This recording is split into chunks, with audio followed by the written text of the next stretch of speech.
The title of this book is Caps for Sale, a tale of a peddler, some monkeys, and their monkey business. Told and illustrated by Esfer Slobakina. Here on the title page, we see the peddler. That's a person who sells things, and instead of selling them on the store, he carries them with him. He looks like he's carrying something on his head. That's right, caps. That's another word for hats. Hats can be also called caps.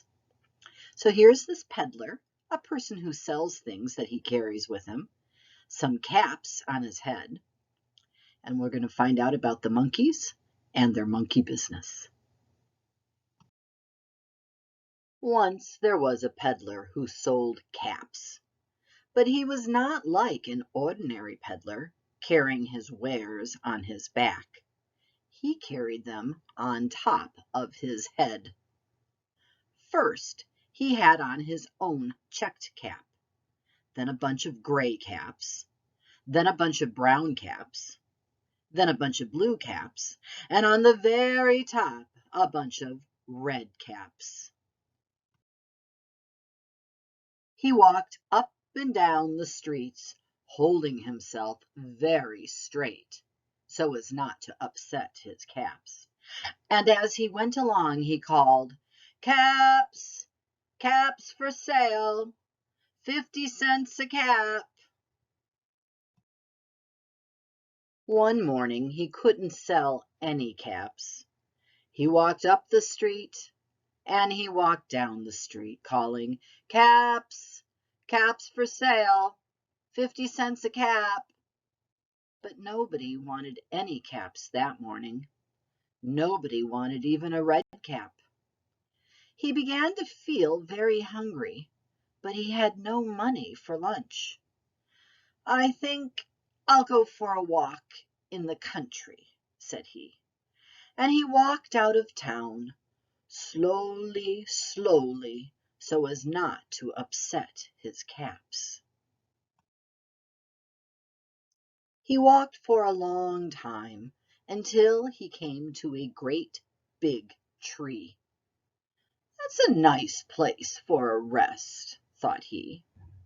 And he sat down very slowly under the tree and leaned back little by little against the tree trunk so as not to disturb the caps on his head.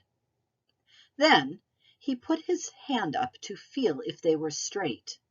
First his own checked cap, then the gray caps, then the brown caps, then the blue caps, then the red caps on the very top. They were all there. So he went to sleep. He slept for a long time.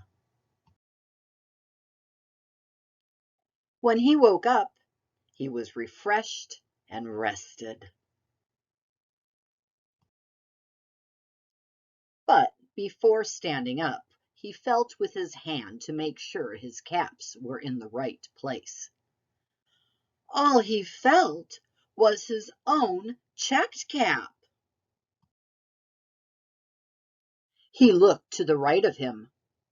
No caps. He looked to the left of him. No caps. He looked in back of him. No caps.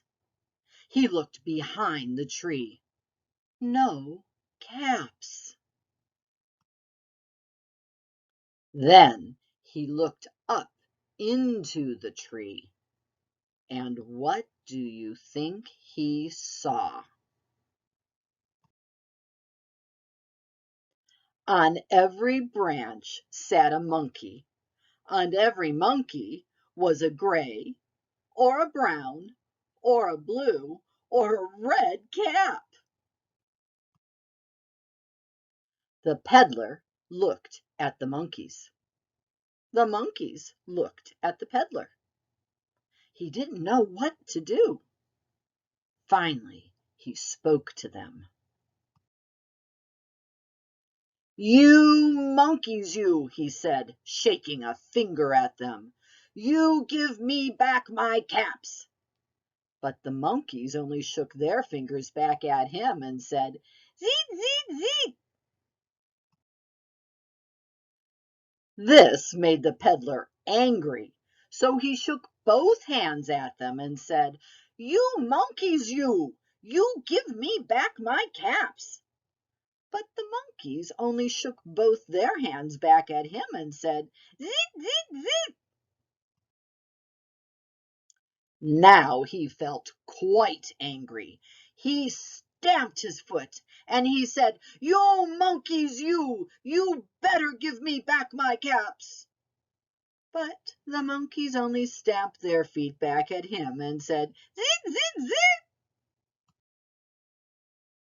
By this time the peddler was really very, very angry. He stamped both his feet and shouted, "You monkeys, you must give me back my caps." But the monkeys only stamped both their feet back at him and said, "Zit, zit, zit."